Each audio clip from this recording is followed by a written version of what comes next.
Welcome back to the All Lady Vol Show, brought to you by the Lady Vol Booster Club. If you don't know what the Lady Vol Booster Club is, it's the premier NIL collective for all 9 Lady Vol sports. On the All Lady Vol Show, you're going to be able to hear from athletes past and present about why the Lady Vol legacy is still alive.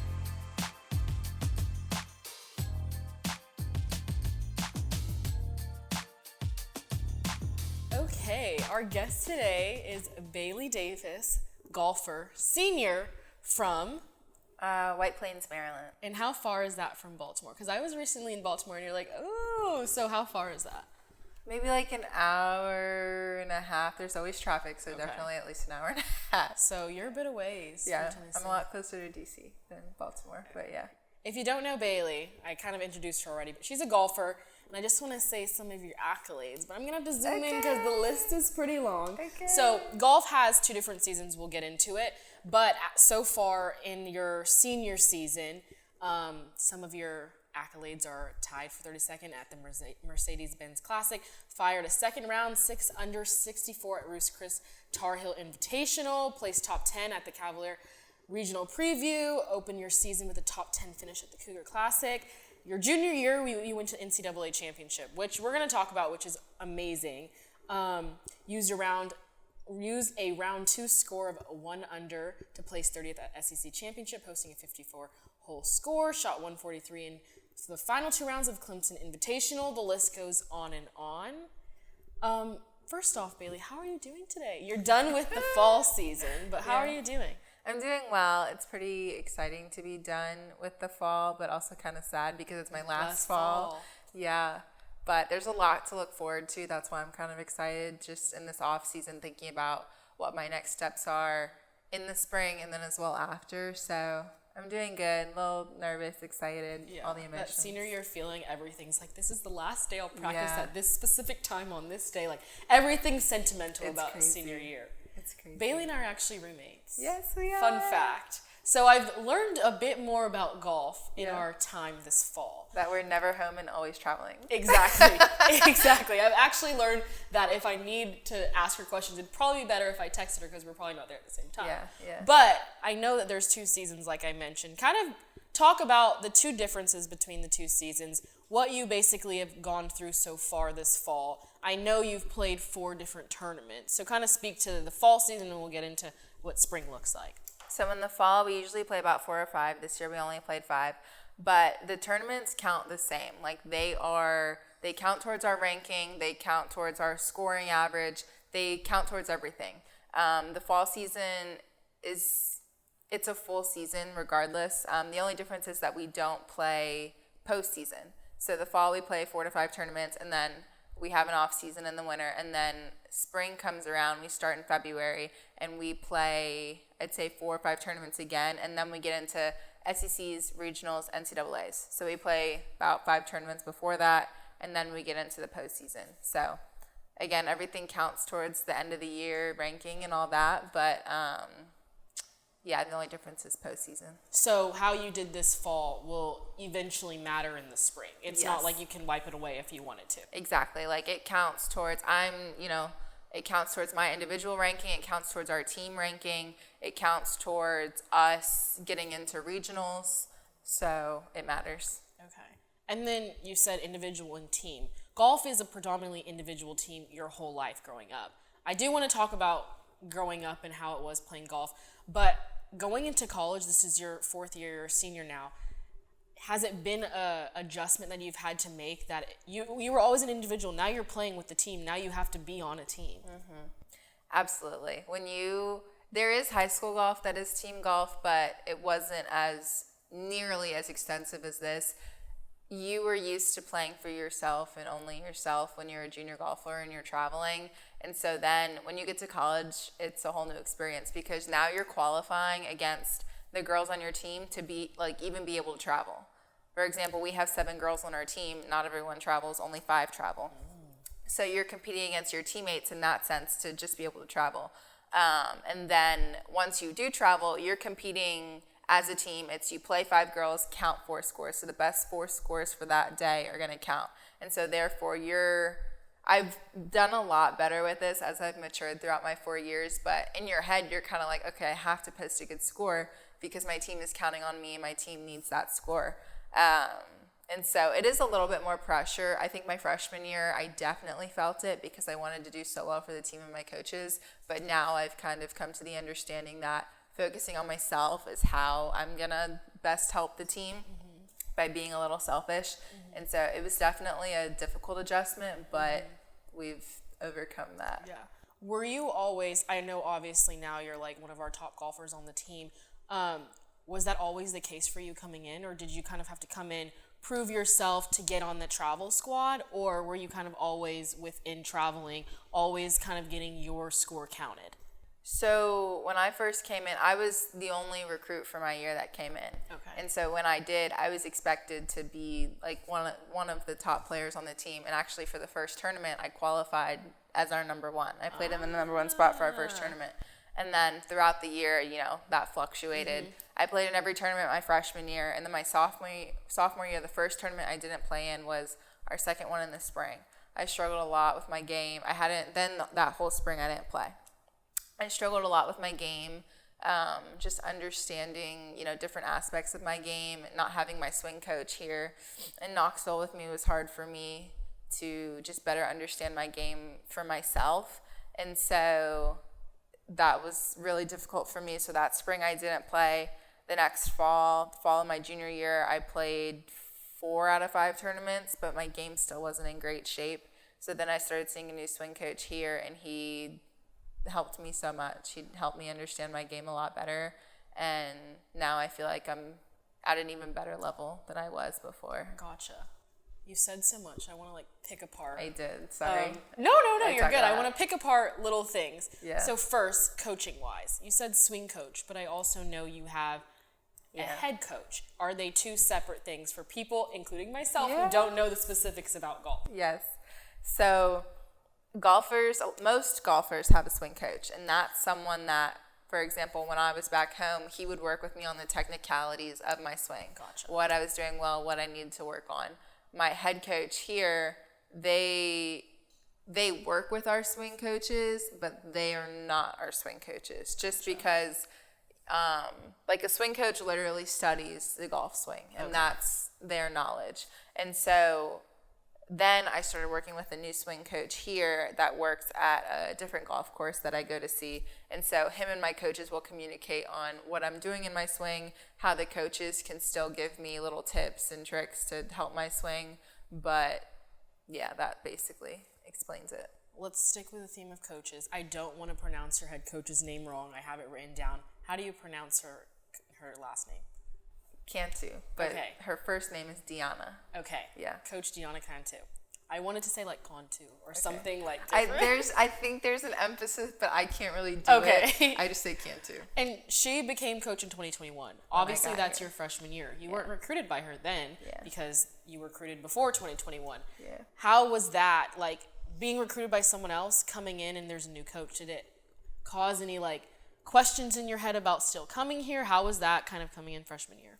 It was an interesting transition because in my mind, the coach that was here was going to be here in my whole 4 years. I always heard about that situation happening, but I didn't think it would happen to me. So she left in May of 2021, and I was coming in August. And so I remember someone from the administration calling me when all that happened and saying, we still really want you. We still really hope that you choose Tennessee. And I said, I'm not going anywhere. I did love the coach that was here prior, but for me, Tennessee, I wanted to come to Tennessee for Tennessee, not for specifically the coach. Gotcha. And so I'm so happy that I made that decision and that I did come to the school for the school. Otherwise, I would be in a tough situation. Yeah. So I absolutely still wanted to come to Tennessee regardless. Oh, why did that make me emotional? It's I think I just have my blood, sweat, and tears. I love Tennessee so much. So hearing everyone sitting on this couch have similar experiences, I'm maybe it's really the place. It's not just me. It's a real thing. So freshman year, you came in, like you had mentioned earlier, just kind of a phenomenal start. You're playing almost every time. Your first one, you're number one on the scorecard, basically. Then sophomore is that struggle. it reminded me earlier when you said sophomore year. In softball, we call it like a sophomore year slump. I don't know if you've ever heard that, but it's like you come into college, everything's so fun, everything's so new. Yeah. Sophomore year, you put a little bit more pressure on yourself because you're like, well, I've been here 1 year. Like, I need to perform like I did, but actually I need to perform better. So kind of that sophomore year, junior year, when you said your swing wasn't the same or you were struggling, how did you overcome that to be where are now? Because your fall was pretty successful. I think I worked a lot on my mental game and just becoming stronger and more confident.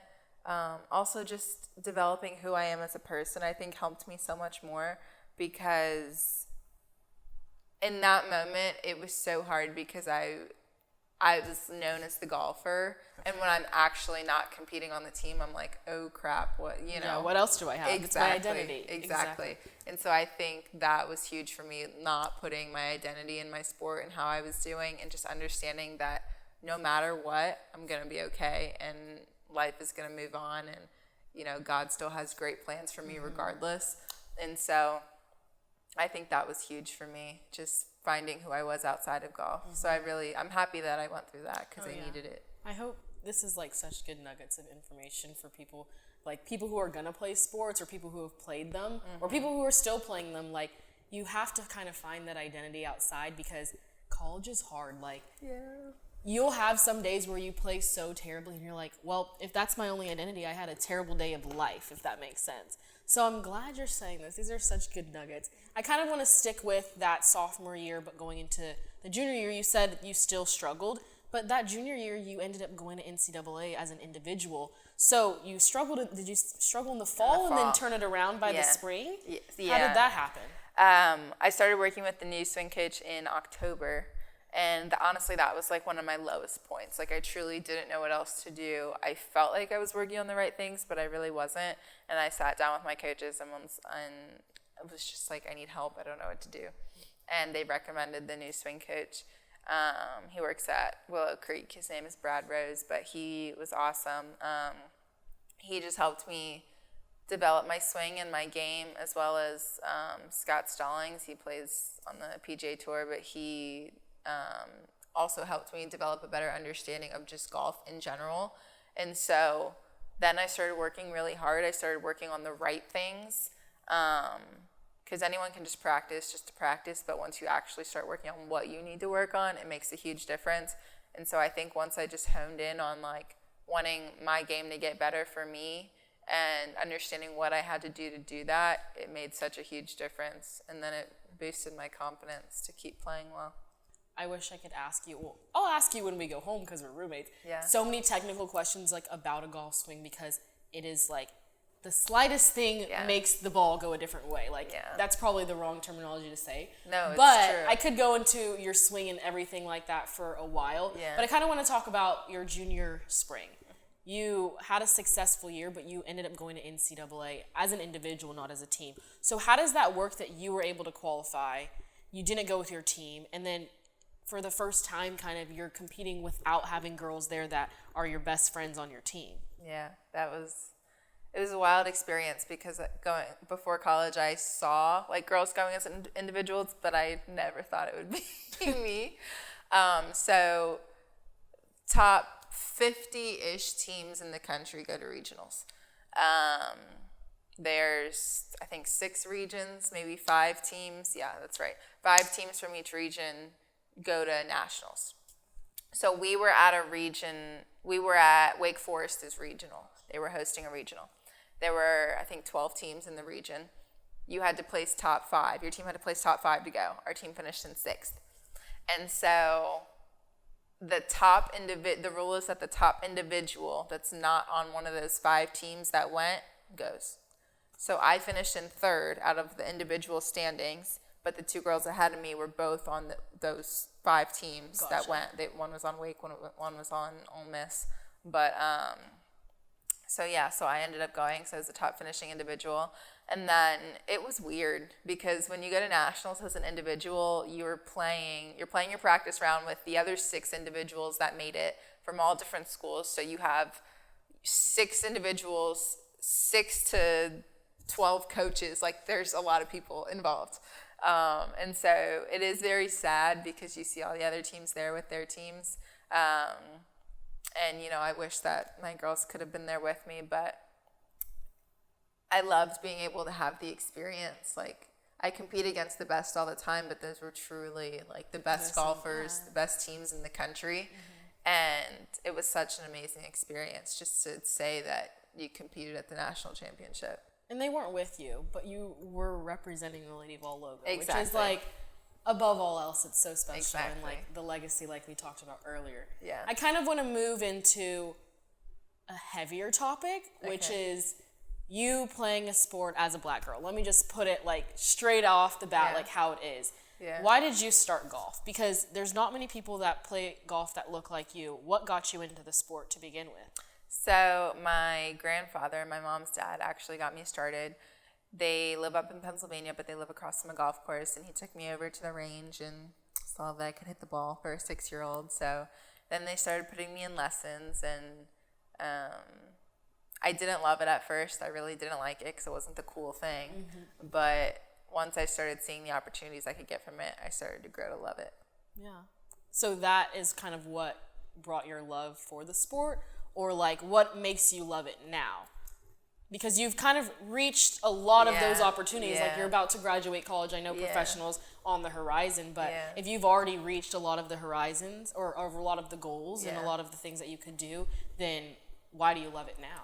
Honestly, it takes me so many cool places that I love. I do love to travel and being able to go to lots of different areas. I love the fact that I've gotten to meet so many different people and cool people because of it.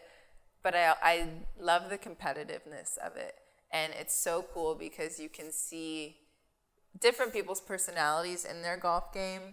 Like, and it's weird because usually I'm more, not energetic, but like talkative, fun-loving, like person. But on the golf course, I'm so calm and I'm so chill. And it's cool to see how different girls are competitive in different ways. And for me, it's just honestly the competitiveness of it now, and the fact that you're never at the level that you're like, oh, I'm there, like I'm the best, like, you know, you can always get better. There's always someone better, and so that's exciting to keep getting better. I kind of want to get into like what's next for people who play golf, especially in college. But first, I want to talk about winter. You said that's like an off season, but if you have a spring coming up, what does your off season look like? Are you guys able to train as a team? Is it just with your swing coach? Are you individual? What is this next few months going to look like for you? So it's 8 hours a week with our coach, is the NCAA rule, because it's technically an off season, but we're expected to like be getting better. When we come back January 15th, whenever that is, we're expected to be 100% ready for the spring season. And so I am here training now, and we only have maybe 3 practices with the coaches a week, but we're expected to go out and work on our own, play on our own, do what we need to do to get better. And then when I go home, it does get really difficult because it's a lot colder. And Maryland. Yeah, and so I either have to go inside, sometimes, you know, it's warm enough to go outside, or I go to a Topgolf. I was just about to ask you that. I do, actually. I was like, can you go to Topgolf and like actually like prepare in a certain way? I do. I mean, it allows me to get swings in, but I have to pay the full price, and Topgolf is not cheap. So it's really unfortunate, but that's what I have to do. I did that a lot in it's crazy. I used to go every day after school in high school because that was how I could practice. When was Topgolf brought to like your area? Because for me, Topgolf was not brought to my area in my hometown in California until like 2-3 years ago. So I couldn't have done that growing up in high school. Well, a fun fact, the very first Topgolf is in Alexandria, Virginia, which is 40 minutes from me. So I was practicing at the very first Topgolf. That is something that I actually will never forget now. Yeah. You were kind of the icon of the Topgolf. Exactly. I even think they closed it, or they are redoing, or they redid it. I'm not 100% sure, but yeah, so I was practicing at the first Topgolf. Wow. That's it's kind of a testament to like, number one, you don't look like most golfers. Number two, you're from a really cold state, so you're not able to practice the same way as if I was competing against you in California, where I could go and golf every single day in shorts and a t-shirt. Huge. So thing. like, it's a testament to how hard you've worked and how good you are. So I just want to give you a few snaps because, like, I don't know, it's so cool. Yeah. I would also want to touch on the subject. I know we talked about like how you got started, but for little girls who look like you, who maybe don't know like how to get started with golf, or they think golf's cool, but I don't know if anyone like me plays, like, what would be your message to little girls, especially little girls of color, and getting into a sport that's predominantly white? I say to just be yourself no matter what, and to not be scared of what other people are going to say about you. Because I've had things said about me in the golf world because, you know, I'm a black golfer, but I'm still really good, and I've still gotten all the opportunities I've gotten because of my skill, not because of anything else. And I've had amazing experiences, and I'd love for other little girls that look like me to be able to have those experiences. And I remember actually a former lady ball basketball player, she told me, because she was the first African American on the team, and she told me, I had asked, you know, is it scary to be the first at something, or how do you, she said, actually, I love it. It's exciting. Like, you're opening a door, you're opening new opportunities. And so if they are the first, you know, that looks like them to be playing at their country club, or playing, you know, going to that range, or on Top their golf. yes, at Top Golf, they're the only, you know, or on their middle school team or high school team. Like, don't be scared to be the first. Like, that's an exciting opportunity, and to show people that people like you can play. So Exactly. And they can pave the way just like you are for other Exactly. people to come through. And it won't be as nerve-wracking for the next people. yeah, exactly. But Bailey, I'm so glad you're able to come on. I want to finish with our last segment, which is like talking about the Lady Vol Booster Club and what it means to you. Yeah. So, what does the Lady Vol Booster Club mean to you? For me, it's opportunity and excitement around women's sports. I love that they choose to represent all the lady ball sports we have here. You know, you have your famous ones like basketball and softball, but the fact that they care about every sport at Tennessee, you know, makes me feel so loved and welcomed, and understanding that, you know, women's sports is growing in all aspects, and to have people that actually do love us and support us just means a lot. Well, you mean a lot to us at thank the Lady Vol Booster Club. We're so proud of everything that you've accomplished, and I'm just so excited to watch you in this spring. I know we talked about it being sentimental, but this won't be the end of Bailey Davis's golf journey. We're going to go pro. We're going to live the life. But I'm so glad that you came on today. I wish you all the luck in the spring. Thank you. And maybe we'll be able to go to a few, what would you call it, tournaments? A tournament, yeah. Yeah, you guys have a home one, don't you? We do. We had one in the fall, and then we have one in the spring, actually. So Okay, perfect. Mark it down on the calendars. We'll definitely be posting about it on Lady Vol Instagram and everything. Okay, So, perfect. Thanks, Bailey. Thank you.